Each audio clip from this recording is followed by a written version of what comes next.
Next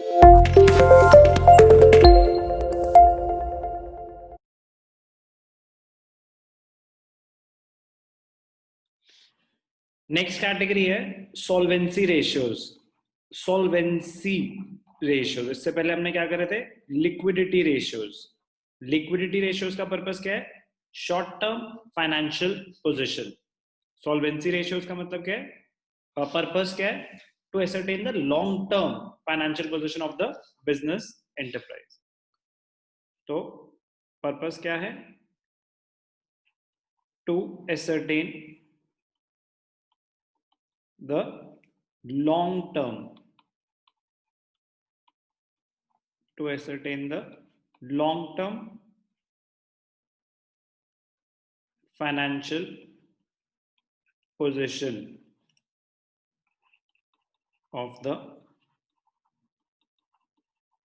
business entity। तो इसमें हम कौन से रेशियोज कैलकुलेट करेंगे। सबसे पहले है डेट इक्विटी रेशियो। डेट और इक्विटी को कंपेयर कर रहे हैं।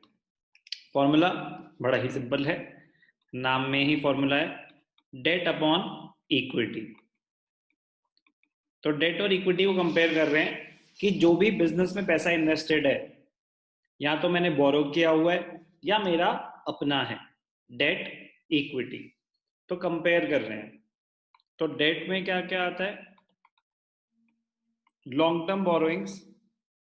डेट में आता है लॉन्ग टर्म बोरोइंग्स और लॉन्ग टर्म प्रोविजंस। ध्यान से देखना, डेट में आता है long term borrowings plus long term provisions. Debt अगर सिर्फ लिखा है डेट तो वो है लॉन्ग टर्म डेट।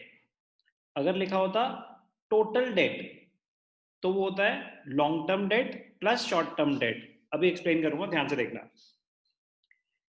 जब हम डेट इक्विटी रेशियो निकाल रहे हैं, we are concern only with the long term debt, non current liabilities.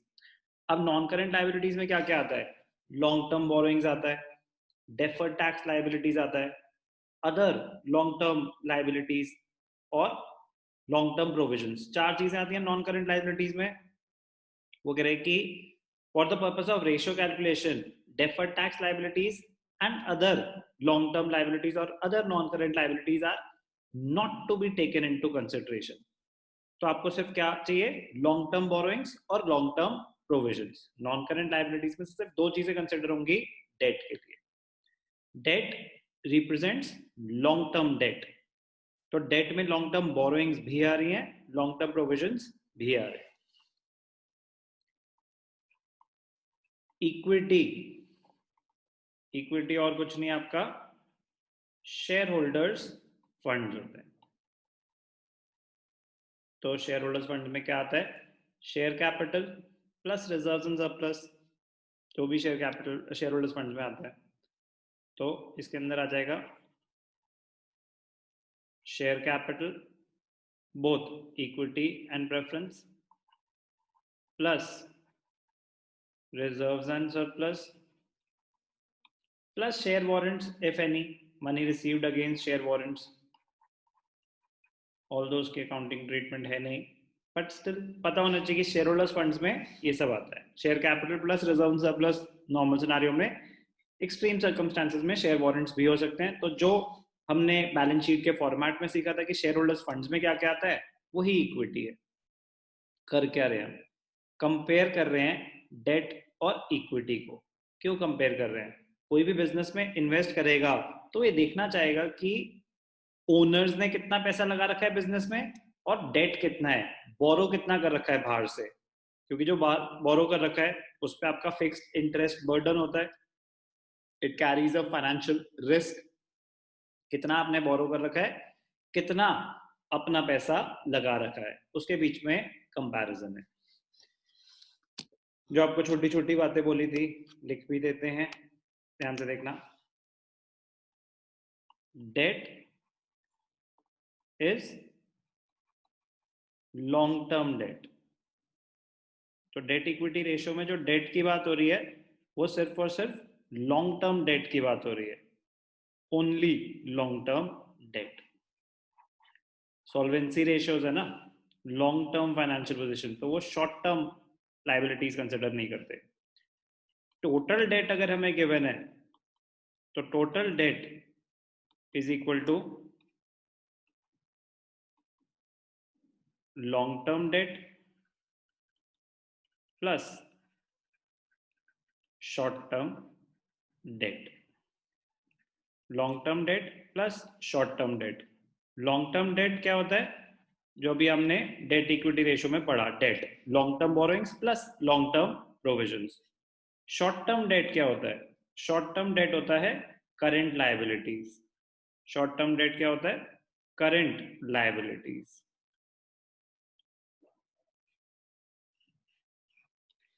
तो अगर हमें टोटल डेट गिवन है और हमें डेट इक्विटी रेशियो के लिए डेट निकालना है तो करंट लायबिलिटीज माइनस कर दो, आ जाएगा डेट। तो ये छोटी मोटी वेरिएशंस पता होनी चाहिए। एक बहुत ही इंपॉर्टेंट फॉर्मूला इस रेशियो के लिए पता होना चाहिए, आगे जाके हम उसको बहुत डिटेल में करने वाले हैं, अभी उसका एक बहुत छोटा सा वर्जन है, आगे जाके ये डिटेल में आ जाएगा। Capital employed. कैपिटल एम्प्लॉयड का मतलब होता है बिजनेस में कितना पैसा इन्वेस्टेड है, अपना या बाहर वालों का। तो कैपिटल एम्प्लॉयड का फॉर्मूला होता है debt plus equity. Debt plus equity. आगे जाके हम सीखेंगे कैपिटल एम्प्लॉयड में बहुत सारी चीजों के बारे में पता होना चाहिए कि कोई नॉन ट्रेड इन्वेस्टमेंट्स तो नहीं है, कोई फिक्टिशियस एसेट्स तो नहीं है। वो सब हम डिटेल में तब पढ़ेंगे जब हम एक्चुअल फॉर्मूला कर रहे हैं। प्रॉफिटेबिलिटी रेशियोज में एक फॉर्मूला होगा return on investment, return on cap employed, वहां पे कैप एम्प्लॉयड बहुत डिटेल में पढ़ने वाले हैं। अभी तो बस आपको इसलिए बता दिया कि कभी कभी जैसे डेट इक्विटी रेशियो निकाल रहे हो तो डेट इक्विटी रेशियो का फॉर्मूला तो डेट अपॉन इक्विटी है। कभी कभी डेट डायरेक्टली गिवन नहीं होता, इनडायरेक्टली गिवन होता है। तो total of the liability side में से इक्विटी हटा देंगे तो बचती है टोटल लायबिलिटीज, नॉन करेंट भी और करेंट भी। करेंट हटा देंगे तो बचती है नॉन करेंट लायबिलिटीज, उसमें से मुझे लॉन्ग टर्म बोरोइंग्स और लॉन्ग टर्म प्रोविजंस ही चाहिए बस for debt. Capital employed given हो तो कैप एम्प्लॉयड होता है डेट प्लस इक्विटी। तो अगर कैप एम्प्लॉयड में से इक्विटी माइनस कर दोगे तो आ जाएगा डेट। तो डेट को निकालने के अलग अलग तरीके हो सकते हैं।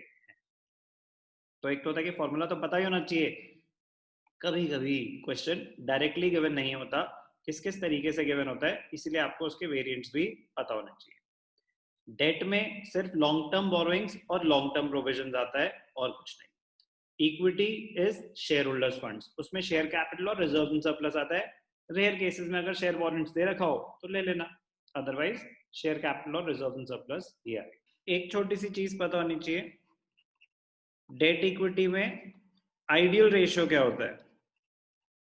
जरूरी नहीं कि हर एक रेशियो का आइडियल रेशियो जिस जिसका उन्होंने बुक में दे रखा है उतना तो हम करेंगे। आइडियल रेशियो 2:1 है। डेट इक्विटी रेशियो का आइडियल रेशियो क्या है, 2:1। मतलब आपने बिजनेस में 1 रुपए अपने डाले हुए हैं, 2 रुपए बाहर से लिए हुए हैं, कह रहे यहां तक ठीक है, इतना चलता है। इससे ज्यादा है अगर डेट इक्विटी रेशियो तो आपने बाहर से ज्यादा डेट उठा रखा है, फाइनेंशियल रिस्क हाई है। तो लोग आपके बिजनेस में सोच इन्वेस्ट करने से पहले काफी सोचेंगे क्योंकि थोड़ी सी रिस्की पोजीशन है, आपने मार्केट से ज्यादा पैसा उठा रखा है। 2:1 तक आइडियल माना जाता है debt equity ratio. Ideal ratio आपको बता दिया, डेट इक्विटी 2:1 होता है। ऑब्जेक्टिव क्या है, सिग्निफिकेंस क्या है, डिस्कस तो कर ही लिया, एक बार इसको क्लोज कर देते हैं। The objective of debt to equity ratio is to measure the proportions of external funds and shareholders funds। Compare कर रहे हैं एक्सटर्नल फंड्स डेट को शेयर होल्डर्स फंड्स इक्विटी से। This ratio assesses the long term financial position and soundness of long term financial policies of the enterprise. It also indicates the extent, it indicates the extent to which the enterprise depends on borrowed funds for its business। आप borrowed funds पे कितना dependent है, ज्यादा तो नहीं है, ज्यादा है तो फिर आपके बिजनेस में और इन्वेस्टमेंट्स आनी मुश्किल है। अगर आप ये पिक्चर पोर्ट्रे करें कि हम सेल्फ सफिशिएंट हैं, अपना पैसा काफी डाला हुआ है, बाहर से ज्यादा नहीं उठा रखा, 2:1 तक तो आइडियल है, उससे ज्यादा है तो आपने बाहर से ज्यादा पैसा बोरो कर रखा है, तो इन्वेस्टमेंट और रेज करना थोड़ा सा डिफिकल्ट होता है। तो ये कोई क्यों रेशियोज एनालाइज करेगा या स्टडी करेगा? वो बिजनेस में एक लॉन्ग टर्म इन्वेस्टमेंट करना चाहता है, या बैंक्स हैं वो लॉन्ग टर्म लोन्स देना चाहते हैं, तो वो ये रेशियोज देखते हैं कि कंपनी को और लोन मिलना भी चाहिए कि नहीं, रिस्की पोजीशन है हम तो नहीं देंगे। तो डेट इक्विटी रेशियो बहुत इंपॉर्टेंट रेशियो है। कौन यूज करता है? जिसने कंपनी में लॉन्ग टर्म इन्वेस्टमेंट करनी है या कंपनी को लॉन्ग टर्म डेट देना है, लोन देना है। अब ध्यान से देखना, इस पे एक क्वेश्चन करके देख, चलो एक एग्जांपल करके दिखाता हूं, ध्यान से देखना। एक एग्जांपल करेंगे, question number 38, TS Grewal, from the following information calculate debt to equity ratio. तो हमें क्या गिवन है? 10,000 इक्विटी शेयर्स, तो equity share capital, preference share capital, general reserve, balance of statement of profit and loss, 10% debentures, current liabilities, items given है। तो formula क्या होता है, ध्यान से देखना, debt to equity ratio is equal to debt upon equity. तो debt में क्या क्या आएगा? डेट में आएगा आपके लॉन्ग टर्म बोरोइंग्स और लॉन्ग टर्म प्रोविजंस, तो सिर्फ debentures and long term borrowings और कुछ भी नहीं है, तो 75,000 डेट हो गया। इक्विटी शेयर होल्डर्स फंड्स होते हैं, शेयर होल्डर फंड्स में क्या आता है? शेयर कैपिटल और रिजर्व एंड सरप्लस, तो 1 लाख प्लस 50,000, जनरल रिजर्व भी आएगा, balance in statement of profit and loss भी आएगा, करंट लाइबिलिटीज नहीं आएगा, आपको कंफ्यूज करने के लिए दिया हुआ है। तो 1 lakh plus 50 plus 45 plus 20, 1 lakh plus 50 plus 45 plus 20, verify कर लेंगे अमाउंट्स, ठीक है। तो 150, 195, 2,15,000, क्या है ये? इक्विटी। तो डेट अपॉन इक्विटी, डेट कितना है? 75,000, इक्विटी कितना है? 2,15,000, 5, 15, 5 4 20, 153, तो 15/43 कैलकुलेट कर लेते हैं, 15/43,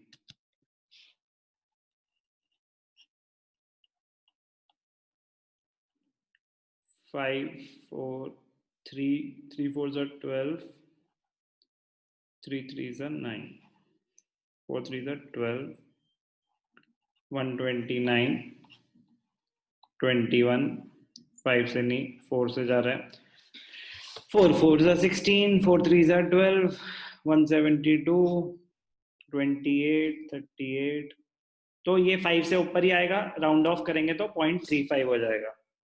तो आंसर क्या निकला? 0.35:1, मैच कर रहा है, ठीक है।